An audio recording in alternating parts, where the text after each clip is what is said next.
Blog Talk Radio. 10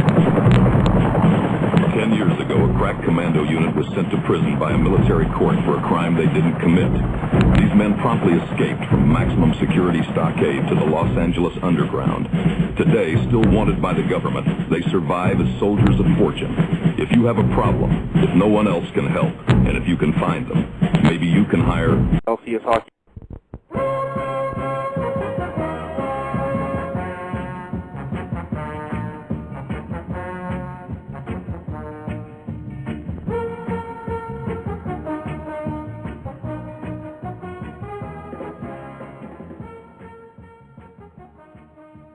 And we're off, and it's a very special edition of the LCS Hockey Radio Show tonight. Tonight we're welcoming Stan Gordon to the show. Stan is a UFO expert, and he's going to be here tonight with Mike Dell and myself, and we're going to talk about Kecksburg, a famous UFO sighting here in Pennsylvania, Western PA. And we're going to just talk a little bit of the Bigfoot, and we'll see what else comes up with Stan. But let me introduce first my buddy, my host, Mike Dell. Are you there? Larry, I'm here. What's up, man? Hey, I'm your host? Really? Is that what that is? Yeah, you're my... Well, if I'm the co-host, I guess you have to be the host. Oh, that's nice of you, Larry. Yeah, I'm very excited because we've been trying to get Stan on this show for a couple months now, and he's a very busy guy, but he was able to make some time for us. So let's see if he's there. Stan Gordon, are you there? Hold on. Okay. Stan, are you there, buddy? Yes, I'm here. Yeah, there he is. Stan there Gordon. We are. Yeah, thank you so much for coming on the show. We really appreciate it. Thank you for asking me. Oh, anytime. Because not only are you a UFO expert, a world-renowned expert on the case of Kecksburg, you're also a fellow Greensburg, Pennsylvania native, like myself. That's correct. Lived here all my life. Yeah, and you only live like 2 streets away from me. Yeah, we're almost neighbors. Yeah. Now, before we get into the other paranormal kind of stuff, let me ask you something about Greensburg specifically. Now, it's a fine city, of course. It's just like 40 minutes south of Pittsburgh. I like to call it Little Las Vegas. It's very exciting. It's very exciting. What? But our city hall, not the city hall, but what am I looking for? The courthouse. The courthouse. It's a famous building. It kind of looks like the Washington, D.C. Capitol building. It has a big dome and everything. But here's what I want you to explain to me, Stan Gordon. Our town is called Greensburg, named in honor of Nathaniel Greene, yet the dome on top of the courthouse is painted mustard yellow. that is a phenomenon, isn't it? It should be green. Am I right? Well, explain that to me. Why? Why yellow? Well, you're going to have to talk to the city council about that one. Yeah, it's just disturbed me my whole life. Larry, any ideas on that? I think maybe you have a segment for tomorrow night's show. You can look into why Greensburg's courthouse is yellow. Yeah, it makes no sense. It's always bothered me. But anyway, all right, so Stan, you've been researching UFOs since 1965. Is that correct? Well, actually, I started back in 1959 when I was 10 years old. 10 years old? When I was 10. That's when I got started. And after all of those years and all the thousands of cases I've investigated, I have still never seen a UFO, nor have I seen a Bigfoot, but I've seen lots of evidence over the years. How I got involved, my birthday is coincidentally October 30th, Halloween Eve. And back in 1959 on my 10th birthday, my parents gave me a new AM radio. And I was tuning around the AM dial that night, and because of the Halloween season, there was some radio shows talking about strange happenings, ghosts and monsters and flying saucers, and it sounded pretty interesting. I was curious even back when I was a youngster, but I was still kind of skeptical. So after I listened to the show, the next couple of days I began to make trips over to the Greensburg Library and began to read whatever books they had on these subjects. And as time went on, I began to look further into what information they have. I used to cut articles out of the newspapers and watch the magazines and collect information on these type of topics. And then I was 16 years old when the event happened out in Kecksburg, about 12 miles from Greensburg. And it was that Kecksburg case that started me on my lifetime pursuit to try to find some answers as to what was going on with the UFO phenomena. Yeah, no, I've been born and raised here in the Greensburg, and I never even knew about Kecksburg until just a couple years ago. The wife told me about it. We actually drove through Kecksburg, and I didn't even know it was a UFO thing. So, but yet it's kind of a famous case. It's sometimes called Pennsylvania's Roswell, right? I mean, it's kind of... Yeah, well, there's different media have given it different names, and there's been many articles written about it throughout the country and across the world, and there's a huge international interest in the case. I began to investigate it actually from the time it happened. And I can remember that night very well because I was tuning into KDK radio in Pittsburgh, and they had a talk radio show called Contact, and there was the host was Mike Levine.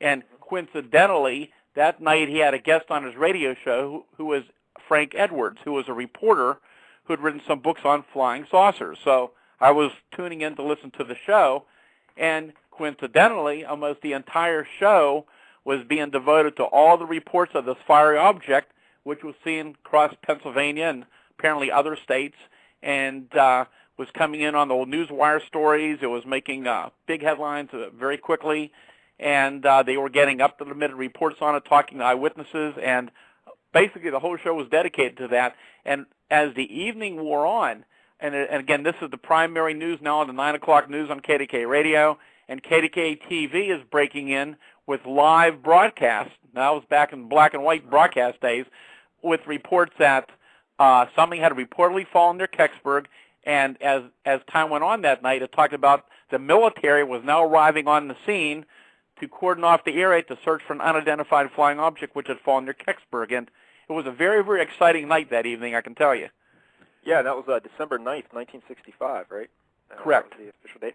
And now didn't the story start to change a little bit after the first couple of days? Like they started saying, like, the military, we really weren't there or whatever. You know, like didn't it soften a little bit as far as like how big the event was? Well, what we didn't know back then was how much information there was, because the media had only talked to a very minimal number of people, and there was very little information basically in the newspapers at that time. And much of the information that I've covered over the years and I've recovered has been interviewing hundreds of people, and that was over many, many years, because so many people, even today, the high percentage of people I've interviewed don't want to go public, yet others have gone public. And I can tell you a lot of the people who were involved back then were children, teenagers, and many of them grew up to be very responsible people. I mean, police officers and teachers and all type of people in all kind of professional backgrounds, and they have no reason to make these stories up. And I guess what was so interesting over the years is seeing how the pieces of the puzzle began to go together when you had so many people unknown to each other. And even today, the high percentage of people involved don't even know who was involved. And those little bits of information, those little details these people gave, a lot of people realized how they were confirming other people's stories about these small details that they were reporting to me. And back at that time, I mean, there was it was made national news. It was in the front page of the Tribune Review on both editions of the paper at that time. And I guess one of the first edition had big headlines: unidentified flying object falls near Kecksburg, Army ropes off area. Then the next edition, there was a number of different stories in it, but I think probably the most interesting story was that search fails to find object, or something titled similar to that nothing was found in the search. So what we find out was that they indicate that there were some military personnel, and it indicated, I mean, initially, let me put it this way: the only official government document that has ever surfaced on the case, it was the Air Force Project Blue Book report, and basically, what it says was that there was a search for the object till about 2 a.m. in the morning, and nothing was found. And they indicate that there was only 3 Air Force personnel involved in the search, and you have multiple eyewitnesses, including many reporters who were on the scene, who verify the military presence. Many people who verify a lot of apparently Army presence, Army personnel and equipment on the scene, plus Air Force. I interviewed other people later who claimed to have either seen or had contact with NASA personnel. There were others who claimed they saw men in dress suits on the scene, which seemed to be having a lot of priorities there, that they seemed to be actually maybe running the show, whoever they were. And so over the years, we've got a lot of information. But going back to when it happened, you had those initial reports that something happened. You had hundreds of people on the scene that night, because once this began to go out on the news media, people came in from all over western Pennsylvania to try to see what this object was that had fallen into the woods outside of Kecksburg. And again, besides the fact that you had a lot of people there, you also had a lot of reporters there from the newspapers, radio, TV from the greater Pittsburgh area. So many of those reporters also themselves witnessed the military presence. And, of course, the next day, as it was stated, they claimed that there was a search, but nothing was found. And officially, the word came down that people had been mistaken, that they had seen a bright meteor in the sky, but nothing had fallen and nothing was removed from the site. And one thing I can remember very well, even a few days after this happened, there was a lot of rumors and talk going around the county from people who claimed they had seen a large military flatbed tractor-trailer truck carrying a large tarpaulin-covered object away from the area at high speed that night. But, of course, that was never mentioned in the papers. But many, many people saw that. And like I said, over the years, and I can fill you in with some of this, we began to put the pieces of the puzzle together. And there's still many pieces that we may never have answers for, but we have a pretty good idea of what happened, what took place, and where the object was taken at that time. Yeah, let's get into some of the specific details of the event in case I'm sure a lot of people are still unfamiliar with it. But basically, on December 9th, 1965, a acorn-shaped object, right, like fell out of the sky, basically. Okay, well, the reports came in initially from the tip of Ontario, Canada, over Michigan, Ohio, and Pennsylvania, where airline pilots reported seeing this fire object going across the sky. Tremendous number of people all over across those areas down on the ground were seeing this fire object moving across the sky. But what we now know is this, just to abbreviate things. The object came in over the greater Pittsburgh area. A lot of people were calling in. Some people thought an aircraft was on fire. And so people were calling the police in Pittsburgh, the news media, radio, TV were being deluged with calls about this.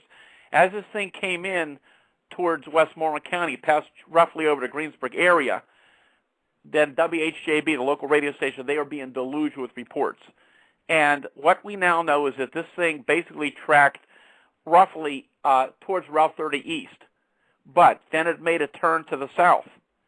So instead of going straight out like towards Latrobe, it made a turn to the south and began to track down through those little villages down like around Marguerite, Mammoth, Norvelt, continued out to the mountains out towards Laurelville. So people all along this area are seeing this thing. And out around Laurelville, this thing apparently made a turn and began to track back towards Kecksburg, where it turned down again and went down into the Woodard Ravine. And those people who saw it go down said, this thing didn't come down like it was a high-speed descent, like a reentry of a satellite or, a meteor, but it came down relatively slow, almost like it was being controlled. And moments after it fell, there was this column of blue smoke that went up and dissipated very quickly. So now, again, we're going back to, and I'll tell you a little more of the story. There's so much involved in this thing, and you can spend days and days just talking about this.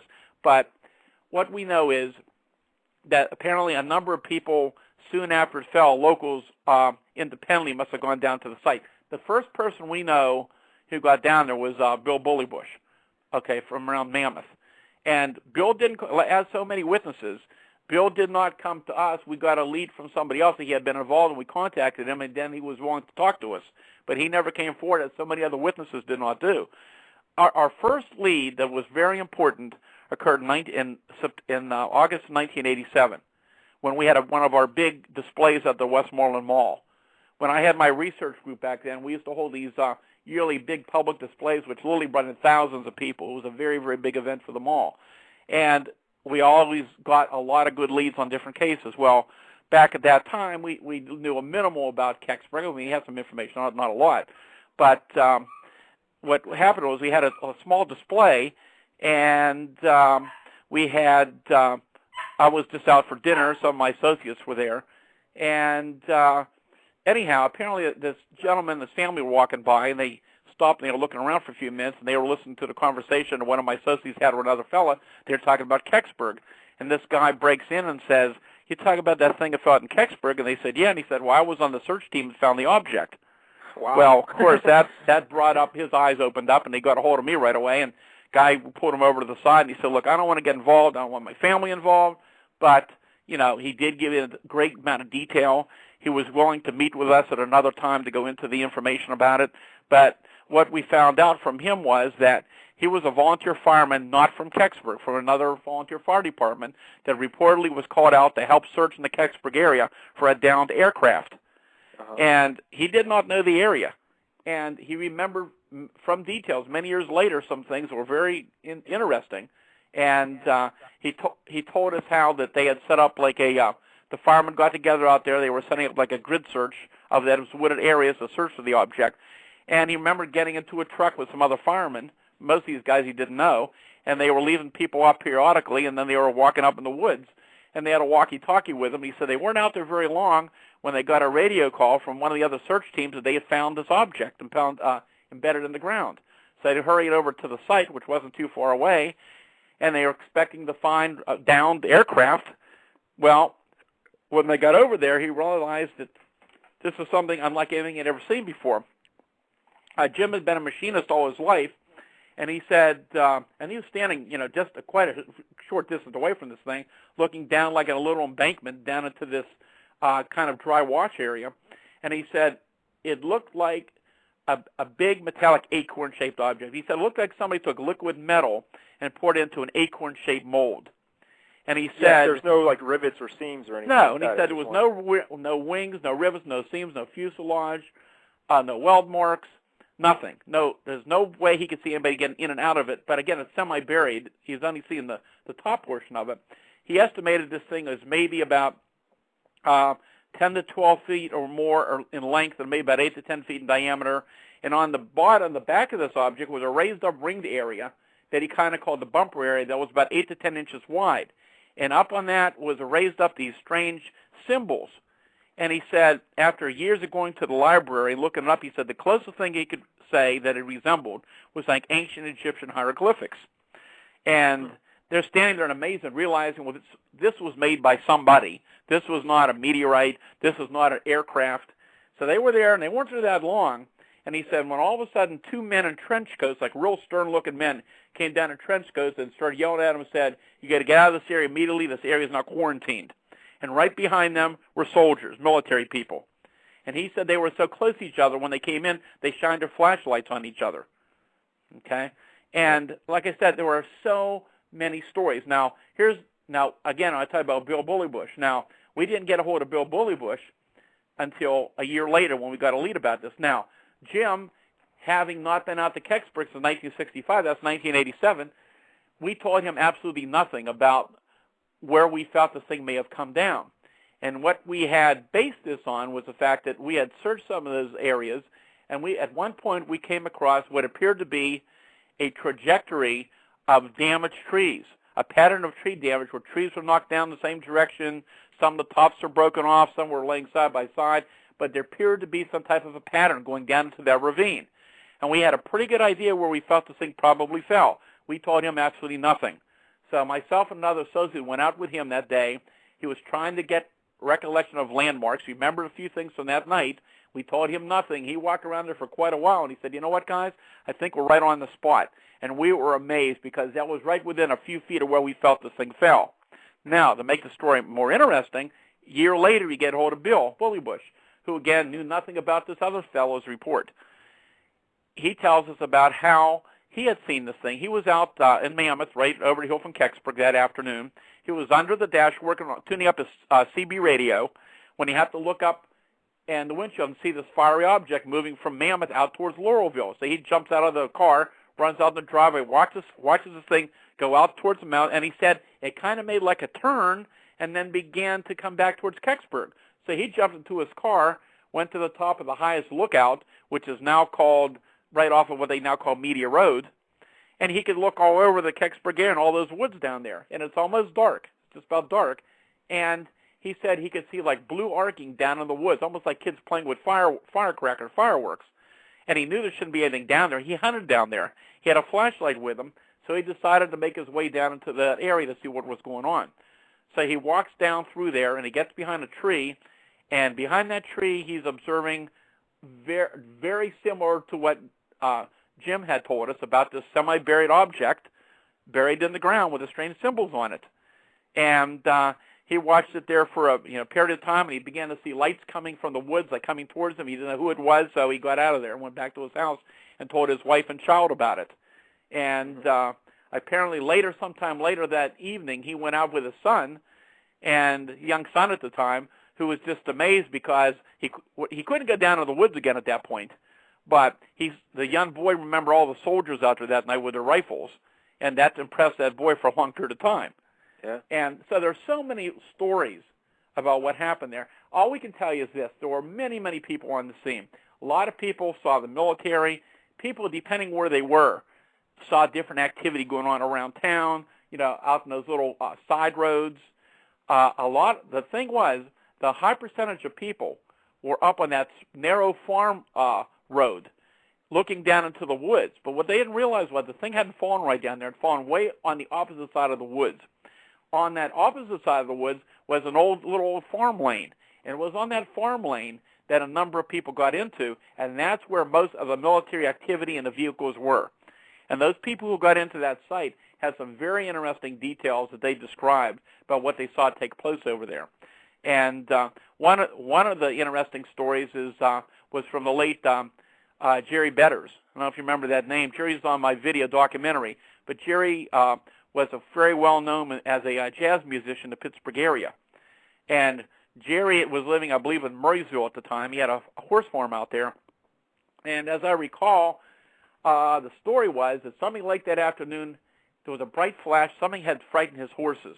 And wasn't long after that, he heard the news on the radio breaking about this thing that reportedly fell near Kecksburg, and he wondered if that's what scared the horses. So he called a friend and wanted to ask them to drive him out to Kecksburg to see what was going on. Well, when they got out there, as so many people, they didn't know the area, but they found themselves and described that little farm lane where they got onto. When they got onto that farm lane, they described seeing various military people, various type of equipment there, and he said they weren't there very long. Now, his story is quite interesting. He's talking about seeing now a military flatbed tractor trailer with a big star on it with a flatbed, and here's this big acorn-shaped object on the back. But for whatever reason at that point, he said it did not have a tarp over it. So he could see this thing on the trailer part without being covered, and he could see the unusual hieroglyphic-type markings on it. And wasn't it like bronze, gold in color? Yeah, kind of an off-gold bronze colors, what different people described. And he said it was trying to make its way up through the field, up the hill, and it was having trouble getting there. And at that point, he said a military officer came over and started screaming and yelling at these young soldiers, "Get him out of here, get him out of here." And they all aimed their rifles at him and his friends and told him they had to leave the area at once. So he never saw where that thing ended up, but he said he got a very good look at it and something he would never forget. He is not the only one that has come forward and said that soldiers that night aimed weapons at civilians on other people's property. Now, first of all, where did the authority come from for these military personnel to come out to this area? And secondly, where did the authority come from to aim weapons at civilians? I mean, what was down there was so important that they didn't want anybody to see? And there's, like I said, there are so many stories. And I can tell you that in 1990, Unsolved Mysteries did their season premiere on this, which you'll still see some reruns on TV today on that program. And before that show aired, I was contacted by a fellow whose background we were able to check, and he said that he was on the Air Force security team that guarded this object at Lockbourne Air Force Base in Columbus, Ohio, outside of Columbus, the morning of December 10th as it was coming in from Pennsylvania. And interestingly, on almost every case we have more than one witness verifying other people's accounts, which this guy doesn't even know about the other person. But he described some details on that base of same type of details that were very important. And he said they backed this thing up into a hangar. And he said the security on the base at that time was even higher than when President Kennedy had visited that base. He said they were given a shoot-to-kill order to anybody that approached that hangar without the proper identification. And he said he wasn't there long when he was called off to duty. He doesn't know exactly how long. It wasn't that long, he said, but he said he heard it went over to Wright-Patterson Air Force Base near Dayton, Ohio.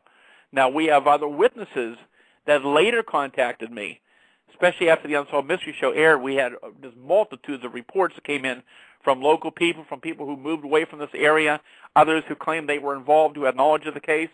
And probably one of the most interesting aspects of it was a truck driver who had worked for a large supply company in Ohio at the time.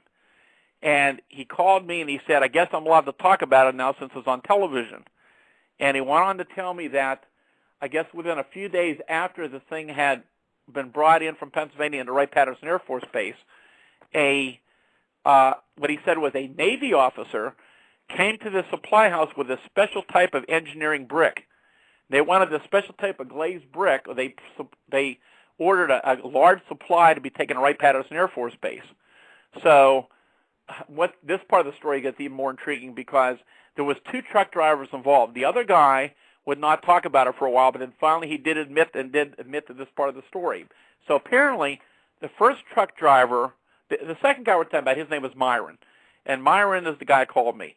And there was the other truck driver who had taken the first load of bricks to the base the day before. Myron was there. Okay. And what he went on to say was, when he was there that day, there was the flatbed trailer was outside of this building with the object covered on it, and he said it looked like a great big Liberty Bell is how he's described it. Okay?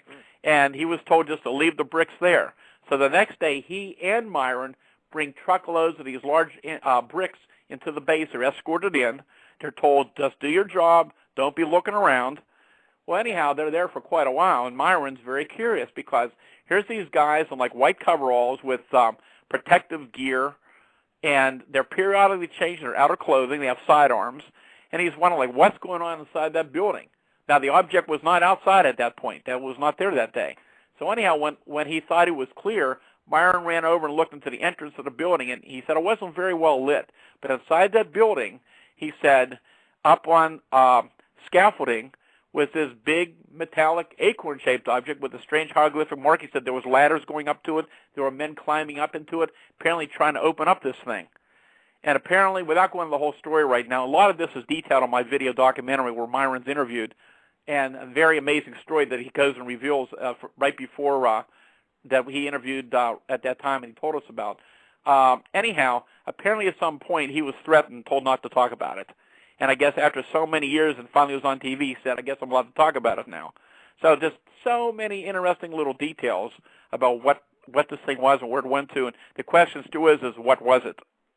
Yeah, and we should mention that your DVD you're talking about, the Kecksburg, The Untold Story, people can buy that off your website at stangordon.info. And now you made that back in 1998, correct? Is that correct, and we won a film award for it. And it's 92 minutes long. It's very, very deeply involved. There's lots of interviews, and sadly, a number of the people who are on that video are no longer with us. And that's one of the reasons why I did that back at the time. We couldn't possibly interview all the people involved, but we interviewed a lot of key witnesses, and a lot of people who had really good information to tell. And we wanted to record that historically so those people could tell in their own words what they experienced. And I know many, many people have it. They keep telling me we watch it over and over again because there's so much information on it. And there's more information on there than you've ever seen on the TV shows about it. Now, how much more, has any newer information come to light since 1998? Oh, yeah. I mean, I still get, year after year, I'm getting information. I mean, nothing that's going to completely break the case open, but there's so many good, even the last couple of years, we've got some very interesting, details that keep coming up from different people. People would have, allegedly a military background. They may have some knowledge of it. Other people who were on the scene that night and didn't report it before. And just a lot of interesting stuff, and it keeps just coming in. And hopefully, we hope someday that person that may really have that evidence, that information might blow the case up once and for all, might come forward. Well, let's check in with our buddy Larry. Larry, are you there? I'm here. Do you have any information to break the case open? Not right now. I had to keep it on the down low right now, Mike. But what do you think about all this, Larry? What's your?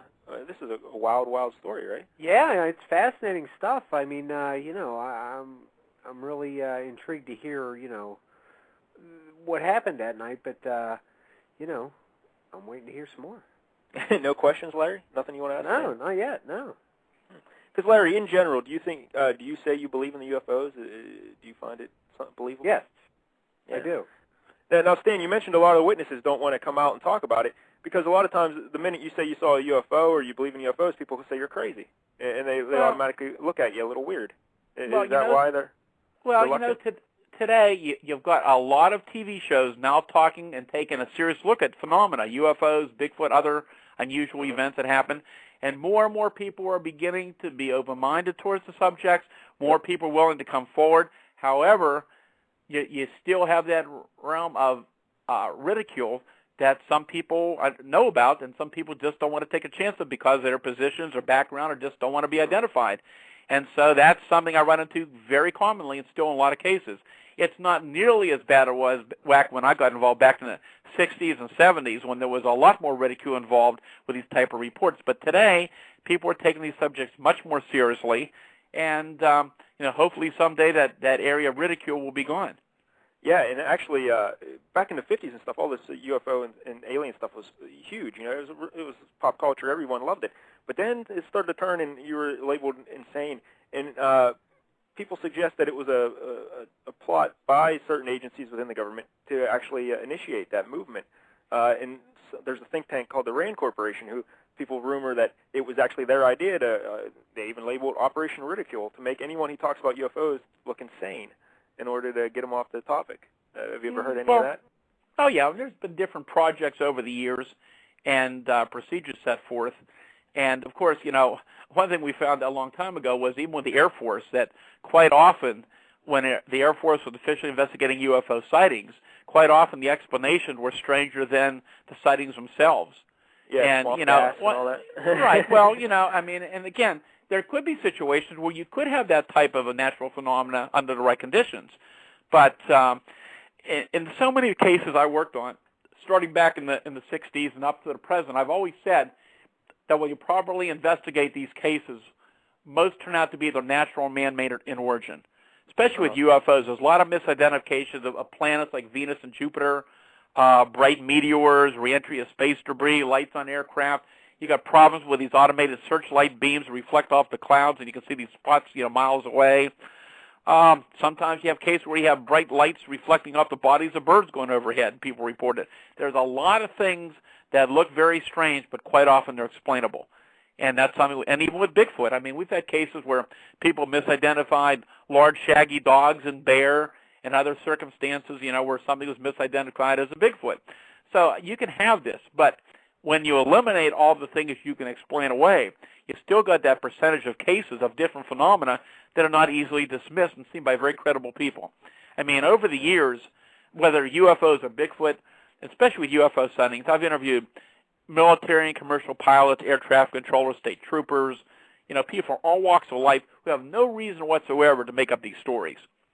And all they want to know themselves is like, what did I see? I saw something I can't explain. What was it? And that's something you still hear from people. And I get a lot of calls from people saying right away, you're going to think I'm crazy, but I just want to know if anybody else reported this. And that's something you still get all the time. Yeah, I never believed in any of this growing up and stuff, but just like about 2 years ago, I got into meditation and stuff, and I started seeing things all different. But then I asked myself, well, why don't I believe in this? It's because I just people tell me that. So I just sat down one day and I investigated on my own a little bit, and I started looking into things. And let me tell you, it's overwhelming, the evidence that something's going on, like something beyond our understanding is going on. It really is. It can't even be argued, I don't think, if you really take a serious look into it. Well, when I started my... Yeah, go ahead, I'm sorry. No, I'm done. Go ahead. No, I was saying, when I started my research groups, I founded and directed 3 volunteer research groups, started in 1970, and then at PASU, we ceased operation in 1993, and I've been working independently as an independent researcher since that time.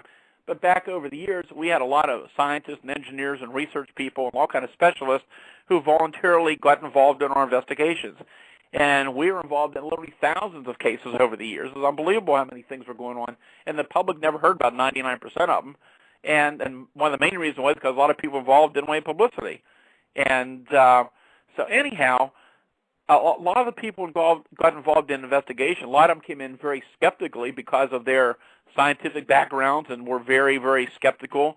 But after some period of time of going out in the field and seeing the patterns and the evidence, different people became convinced there was something indeed happening out there. Yeah, and this is a worldwide phenomenon. A lot of people think, it's just in the U.S. where, it's in the media and the movies and TV, people imagine these things. No, it's going on all over the world. And there's literally like hundreds and possibly thousands a day people are seeing these sightings. And if just one is true, it's the most amazing story in the history of mankind, right? Oh, definitely. Yeah. So now, have you been hearing about the stuff going on in Cleveland lately? Yeah, I've been waiting. I was just emailed somebody who I know is pretty much involved deeply in the investigation, and I'm really waiting to hear, and I don't want to come forth and say anything because I don't have any direct information on it, but I understand that this thing has been going on like almost nightly for many, many days. Yeah, 10 nights in a row, I guess. The guy's right. been seeing a glowing orb up in the sky. Right, and I can't say I'm not involved in the investigation, but I can just tell you generally over the years when you have a recurring case, where something's seen over and over at the same time, the same area, quite often there's some logical explanation of what's being seen. But I can't say in this case because I'm not involved in it, so we'll have to wait and see what the investigators find out. Yeah, but if anyone out there wants to read up on it, just to Google up the Cleveland and UFO, and you'll see, yeah, it's a weird thing going on there. Now, before we get off Kecksburg, one of our longtime listeners, Matt Diggs, he's a good buddy of ours, and he lives in Michigan, and he wanted me to ask you if you think there's any connection between what happened in Kecksburg that night to sightings in Livonia, Michigan. Now, I tried to send you stuff a while back, like newspaper clippings that he gave me. Did you have a chance to see that stuff about, I guess, two little kids, the same night as Kecksburg, they saw something in the sky, like a UFO, and they collected a piece of metal off the ground that they said fell from it. Now, any connection between the two? I did follow up on that, and unfortunately, I don't have it right in front of me here. I'm just overwhelmed here with all kind of stuff going on with different projects and all. And I'm going to have to get back to that because I contacted the guy who actually did the investigation with one of those fellas, okay, pertaining to that event. And I know nothing came out. They weren't able to get, from what I recall, they were not able to come up with any of the samples they have analyzed of it. Or somebody may have got one initially and then they never got the report. But I know this fellow was in a position where he could have analyzed some of that material, but there was none to get. So I really can't tell you much more except what I'm going from memory, and I'm going to have to dig that out. But I do have it somewhere in the file here. Yeah, so that's an interesting aspect of the case. And also, Matt Diggs wanted me to ask you, he sent me a question today, because he's really excited when you're coming on the show. He wanted me to ask, are you satisfied with the investigative work done since the Discovery Channel special broadcast, such as the soil samples, tree studies, etc.? Did the Discovery Channel do a special Kecksburg episode or something? Are you aware of that? Well, the Sci-Fi Channel did a big one. Oh, maybe that's and there have been shows done on a number of different, and they've all done, pretty decent work on them. And I believe it was probably the Sci-Fi Channel he talked about it, where they did some tree analysis, and there's been others done soil samples. And I mean, they're all interesting. I always said years and years ago, from what I believe that when we found that pattern out there of the tree damage many years ago, that I felt that was significant, and the fact that several witnesses took us to exactly that same spot where we felt the thing probably impacted after we found that. And I always said I thought the evidence was probably in the trees. But again, it's all circumstantial. There's some interesting things there. But hopefully someday we're going to have some kind of proof of somebody out there that might have the evidence that could close this once and for all. One thing we've heard for years, and I bring this up quite often on shows, is that there's been rumors for a long time that there were black and white photographs taken of the object down in the woods. And we're hoping that somebody out there knows where those pictures are, because that could help solve the mystery once and for all. So if anybody out there has any idea or has any pictures at all from that night of the military vehicles, anything from the scene that night, it'd be most important that we'd like to take a look at those. Yeah, one other thing about the Kecksburg I wanted to mention is that one of the, I guess you could say key witness in it, was a reporter and a news director for our local Greensburg radio station, WHJB, John Murphy. Right? And he went on the air. Yeah, he went on the air right away. He wanted to do a little show about it, correct? And but then the government or someone started to lean on him and made him censor stuff. Is that basically the gist of it? No, actually, he did interview people that night, and they did put together, him and some of the staff members put together a special broadcast called Object in the Woods.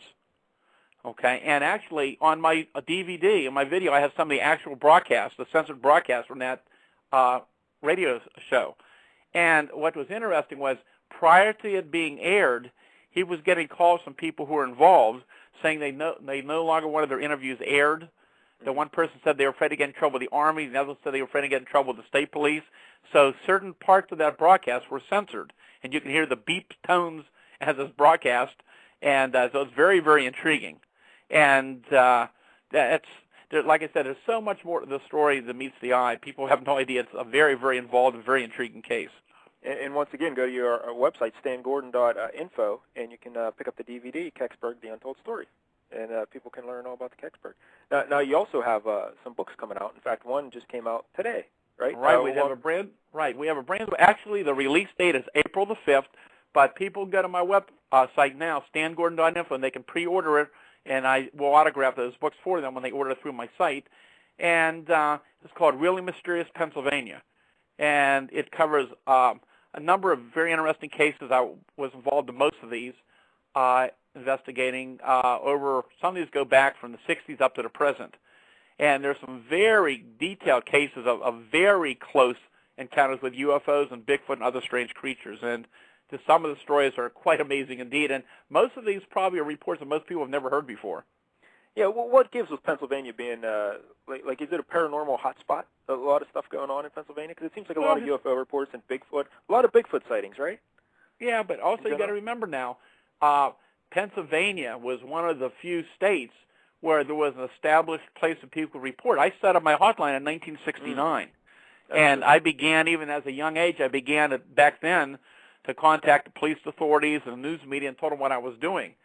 And that's how my groups got started, because over a short period of time, as my number got out there, I was being deluged with phone calls from people reporting anything from, haunted houses to the strange creatures to UFOs. And, I mean, very serious people were calling in wanting some information. I realized this is a lot more than I can handle on my own, that I really need a variety of research people to assist me. So it was my goal to set up a team of volunteer research people to go out and investigate these cases. And with my electronics background, I decided to set up like a two-way radio dispatch system so we could try to get investigators out at the scene quickly, and we did that. So in 1970, I founded the first group. It was called the Westmoreland County UFO Study Group, and by 1975, that group became so well known across the state, and we had so many reports coming in from all across Pennsylvania, that I decided to change the name of the group to the Pennsylvania Center for UFO Research. And then in 1981, I found another group called PASU, the Pennsylvania Association for the Study of the Unexplained, which is set up as a statewide clearinghouse for reports of all kinds of phenomena. And that group became very, very well known too. And we were very active. We had a lot of people involved in it, but it just got to the point where it was just a lot involved after so many years. And I decided in 1993 we ceased operation of the group, and I've been working as an independent researcher ever since. Well, let me just say, I think I speak for Larry, that Larry and I will volunteer our services, right, Larry? Yeah. Yeah. You ever need anything investigated, Larry and I will be out there on a moment's notice, right, Larry? Come on, you want to track down Bigfoot and space monkeys and stuff, right? Maybe not Bigfoot as much, no. Yeah. No, Larry, we were talking a little bit before the show started that Larry doesn't believe in the Bigfoot. No, why is that, Larry? Tell us why. I don't know. It's just it's a two-legged dog walking around. I don't think it's a two-legged dog. Nobody's ever really seen a Bigfoot. A lot of people have seen the Bigfoot. Come on, I don't know. I ain't buying this. Stan, well, you know what? Let me put it this way. In all the years I've been doing this, I've talked to hundreds of people who claim to have seen these creatures. Again, very reputable people, from police officers to people from all walks of life. And some of these sightings many have been in daylight sightings, many have been at extremely close range, which I can even tell you about one happened last year. And very detailed accounts. Like I said, there have been cases of misidentifications. There have been hoaxes, but there are some very, very well-documented, legitimate reports, and some of them are in the new book. And, I mean, some of the cases are just amazing when you look at the details of what people saw. And in so many of the cases over the years, especially in the 70s, when we had that major wave of Bigfoot activity here in western Pennsylvania and Westmoreland, Fayette, Indiana County, we had teams out there within minutes to hours. And, I mean, there's trails of footprints. The thing that probably convinced myself and others, there's no way it could have been fabricated. Even police officers saw in some cases. You can hoax people, but you can't fool the animals. And in some of these Bigfoot cases, when you had dogs, mainly dogs, but other animals responded as well, but dogs in particular, even normally ferocious dogs, when these creatures were around, these dogs would not move. They wouldn't bark. They huddled back in their houses. They were shaking with fear. They wouldn't move. They wouldn't bark. Sometimes they wouldn't eat right for 2 or 3 days later. And that was a reaction that nobody could have fabricated. Yeah, and people always describe the same thing. Like, there's usually an unusual smell about the Bigfoot, right? And in a lot of reports, there is. It's quite often described like rotten eggs, sulfur, rotten meat, a very putrid smell. But not in every report do you have the odor. And they often describe a similar, like a yelling, not a yelling, but some sort of a noise that the Bigfoot makes, like a moaning almost, right? And there are a number of different ones. One's like a woman in pain screaming, a baby crying, high-pitched bird whistle. Another one was very common, which I heard a couple times when I was out investigating back in the 70s, Well, like somebody with asthma, like very heavy, deep breathing, like they can't get enough air. That's something that was commonly reported too. And what's the physical evidence left behind? Like you got the big footprints, now hair samples, anything like that? We had a couple hair samples back in the 70s, but back then, unfortunately, you didn't have the lab capability you do today. And so there was nothing we could say was definitely anything unusual. Some of the footprints we got, some of the casts we've made, which I have in my possession, are very interesting. A lot of the cases we had back in the 70s, we were seeing three-toed footprints. But there have been three-toed and five-toed. The typical five-toed tracks have been common, throughout the country and around the world, but also in areas up in the Pacific Northwest and California where you have a lot of five-toed tracks, there's also been three- and four-toed tracks found, and the same around here. So we have some variation in the tracks, but some very, very detailed, good quality cases, which brings you up to even more questions like, what are we dealing with? And I've been saying that for a long, long time. And later this year, when the second book comes out, Silent Invasion, the Pennsylvania UFO Bigfoot Case book comes out, there's going to be some very interesting, very strange, unusual cases we looked at, too, in the 70s, which might give us some clue as to why we've never come up with any bodies of these creatures. Yeah, that book is going to be coming out, what, you said in a couple of weeks? That book might be a couple months. Oh, a couple months. And it's edited by our buddy Roger Marsh, who was on the show with us about 6 months ago or so. And it basically concerns like 1973 to 74. There's a lot of UFO sightings and Bigfoot sightings connected in the Pennsylvania area. Right. Well, it was a time where it was an amazing time to live through. And had I not been involved directly myself, it would be very hard for me to even believe what was going on. But it all began here outside of Greensburg, July 31st. Oh, I'm sorry, but in 73, 74, and then I was born in 75. Do you think there's a connection? Not so sure about that. But now, Larry, now you heard him talking about the Bigfoot. Now, what do you think? What don't you believe about the Bigfoot? Any questions you'd like to ask Stan? Well, I just want to know, like, with all, like, especially nowadays, with all the web like everybody's got a cell phone camera and digital age and all that sort of thing. How come nobody's ever caught any footage recently? And another thing I want to know is, like, do these Bigfoot live forever? Like, how come they never find a dead body of a Bigfoot anywhere? And I agree, and I asked the same question in the second book. Why hasn't somebody found a dead body? Why hasn't somebody hit one with a car? Why don't they find some bones or carcasses in the woods? And I asked the same thing. However, then I got to look at the fact that you got very credible people. You got some very amazing circumstantial evidence. You got patterns to the phenomenon. You got the animal reactions. You got very, very close encounters with these creatures. So there may be something else that we just don't understand about it. And this is what I bring up in the book. And like I said, there's some very interesting cases, which maybe we can talk about at a further time, that makes one wonder what we're dealing with. There may be more to this than just the normal animal explanation. There may be a lot more to this than meets the eye. We just don't know. Yeah, one theory is that they're a form of space monkey or alien, the Bigfoot. And then I've also heard maybe interdimensional, something like that, right? Well, what it indicates is that we may be dealing with a phenomenon that has a physical and a non-physical aspect to it. For example, there were cases back then where there was trails of footprints that just suddenly stopped and vanished when there should have been more footprints. Okay? And probably most intriguing, and I guess we have about 10 minutes. I'll tell you this one story because this is one I've talked about on radio many times before. February 6, 1974, this is coming towards the end of the big wave of all these Bigfoot sightings in Pennsylvania. Okay? And up outside of Ohio up on the mountains, okay? Report came into the state police in Uniontown about this event. And now those who were living back at that time will remember in February of 1974, there was gas rationing going on. There was a major national trucker strike going on across the country. There was some violence on the roadway. So they had the state police and the National Guard patrolling the roads in Pennsylvania. So this particular event, both the National Guard and the state police responded to. And the report came in initially, this is from a woman. I was up early the next morning with my associate to interview the family involved.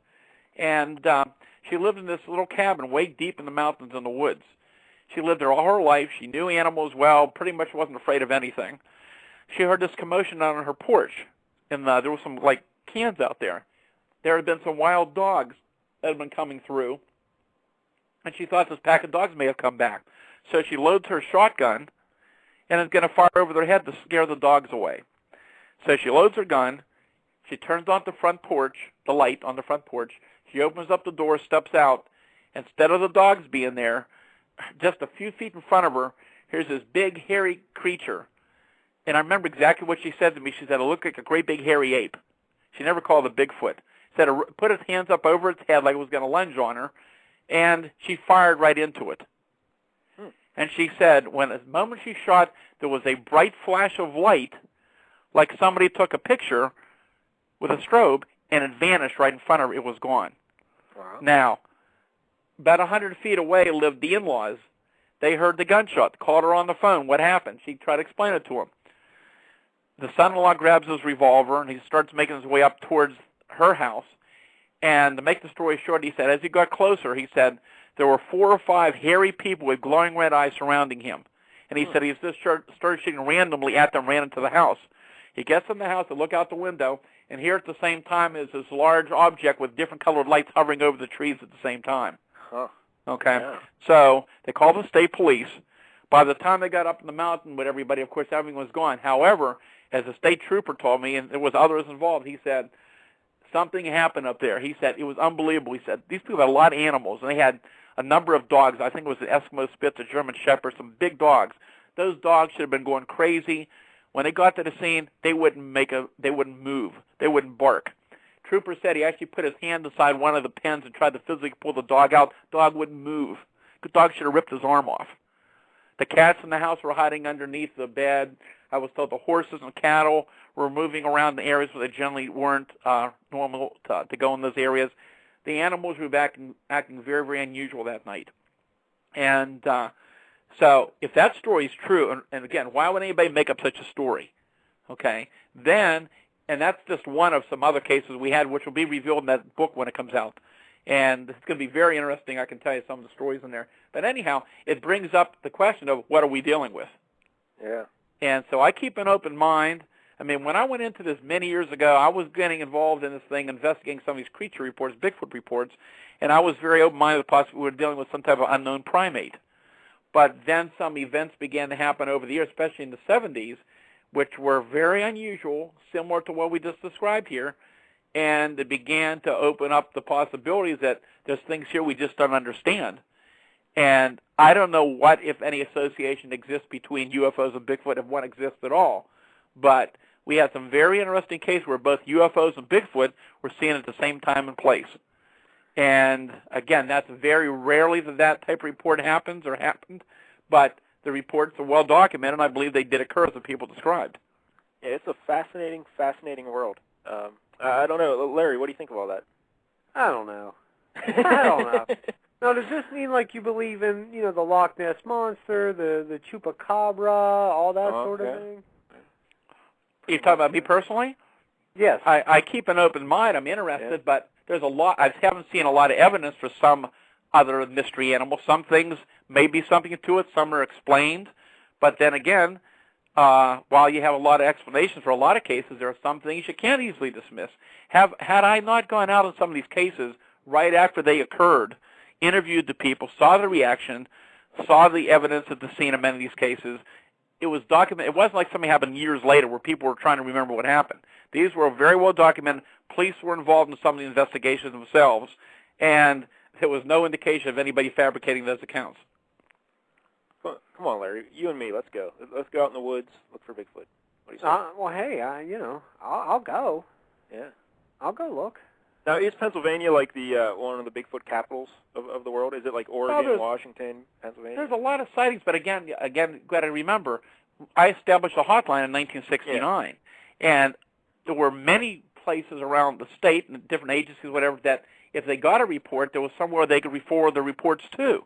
You didn't have that in most parts of the country. So it's probably, as other people will tell you, it's probably because of the fact that I was so actively involved for so many years with my investigation research groups that we received more reports than a lot of other states because there was a place that they could report these things to. Hey, you know what else about Bigfoot? I don't know if you remember, they used to sell those little ice cream things on a stick, like it was a Bigfoot with toes. Do you remember that? Like orange sherbet? Do you remember this, Larry? Yeah, it looked like the Colorado Avalanche League. Yeah, when we were kids, yeah, they'd sell those. Those were tasty. Yeah, they were strawberry and orange. The Bigfoot. I don't think that's the same thing, Mike Dell. Oh, I don't think it was, but yeah. Yeah, the Bigfoot. Larry, any other Bigfoot questions that you have? I don't think so. So you still sound like a skeptic, Larry. I don't know. I mean, I just don't know. I don't know. Yeah, well, that's okay. You don't have to know. That true wisdom comes in realizing that you know nothing. You know, as I said before, the high percentage of people I interviewed, especially with Bigfoot, these witnesses would never themselves could believe that such a thing could exist until they saw it themselves. And I've had witnesses from 20, 30 years ago I still run into it, still tell me how their lives have been changed since the time they saw that creature, because they just still cannot believe that they actually saw what they saw. And once again, you know, most people don't believe it until they see it themselves. Well, Stan Gordon. Oh, yeah, go ahead, Larry. Do you have something? I was just going to ask Stan what he thought, you know, as far as like ghosts and the paranormal, you know, the afterlife, that sort of thing. I'm very interested in it. That's not been my main thing, even though over the years I was caught out to look into some of these things, and some of the cases I looked into, we were able to find an explanation of what was occurring. Again, as with other phenomena, when you look into these reports, quite often there's rational explanations for what's creating sounds and, you know, light reflections and different things, but not in all cases. There's some very reputable people claim to have seen some anomalies. I've interviewed many people claim to have seen various type of apparitions over the years, and I think there's something to some of it. But again, there's people that specialize in that area, and that's not the main thing I'm involved in. Okay. Well, we don't have time to get into it now, but let me just say that Larry believes in ghosts, because tell him, Larry. Tell him why. Yeah, I saw a ghost a couple years ago. Yeah, he saw a ghost. Yeah, and that's not uncommon. I mean, a lot of people claim to see these things. Yeah. So, Larry, the day you see a Bigfoot, you'll be a believer in that as well. Absolutely. That's right. All right, well, Stan Gordon, thank you so much for coming on the show. It was tremendous. Now, once again, the website, Stan Gordon's UFO Anomaly Zone, you can go at stangordon.info, correct? That is correct. And you can purchase the Kecksburg DVD, Kecksburg The Untold Story there. And you can also get the book, The Real Mysterious, what is it? Really Mysterious Pennsylvania. It's brand new, yes. Yeah, and it talks about the Bigfoot and UFOs and all sorts of other strange stuff around Pennsylvania. And then in a couple months, a lot of them are around the western Pennsylvania area as well, right around the Greensburg area too. Yeah, Greensburg's a weird place. Yeah, so Stan Gordon, thanks so much, and hopefully we'll get to talk again at some point in the future. And once again, if you ever need help investigating something, you give me a call. All right, guys, appreciate it. Hey, thank you, Stan. All right, have a good evening. Very good night. Stan Gordon, once again, the website, stangordon.info. So how about that, Larry? That's Stan Gordon. He knows his stuff.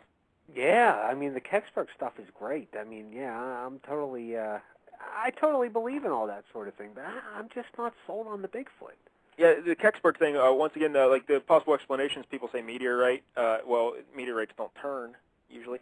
And also they often say a Russian satellite, but doesn't check out either. Stan asked people about the Russians, and the Russians apparently said, no, that wasn't one of our satellites. So who knows? From what I read, you know, the time that the Russian satellite was supposed to come down was many hours before or after the whole Kecksburg incident took place. Yeah, the other explanations people always reach for, they don't really hold up. So who knows what it is, but could have been a space monkey. Never know. Yeah. Never know. I hear you. All right, Larry. Well, there it was, a very special episode of the LCS Hockey Radio Show. We'll be back tomorrow night at 10 or what time? 9 o'clock, right? Yeah, 9 p.m. Yeah, for a 2-hour show. And our buddy The Ed should be there. We'll talk hockey. And then I got a buddy, Bob Fox, coming on to talk some hockey, but also JFK conspiracy stuff. Yeah. Yeah, that'll be good. Bob Fox, like I said last week, that's a classic 30 sports writer's name right there. Yeah, Bob Fox. Yeah, Bob Fox. So, news. All right, Larry. All right, thanks, buddy. Hey, do you want to play the Brass Bonanza as we go out? Yeah. Close it up with the Brass Bonanza. You want to plug Stan Gordon's stuff one more time? Oh yeah, once again, stangordon.info is the website, and you can get all his books there. Really Mysterious Pennsylvania, you can order today, and Silent Invasion will be out in a couple months, and you can get the Kecksburg DVD, Kecksburg The Untold Story. And don't forget, Stan said if you order his book through his website, he will autograph it. Yeah, that's right. Yeah, so that's support the cause. Help out Stan. Yeah. Stan's, he's pretty famous in the UFO world. Oh yeah. And he lives like 2 streets away from me. Yeah, it's odd that you guys live that close together. Yeah, we'll start hanging out and investigating space monkeys and stuff. It'll be great. Yeah, you guys could be like Starsky and Hutch. Yes. Nice. All right, Mike Dell, we'll be back tomorrow night, 9 p.m. with, the regular hooey and applesauce nonsense and winging it. So until then, pass the gin. Come on.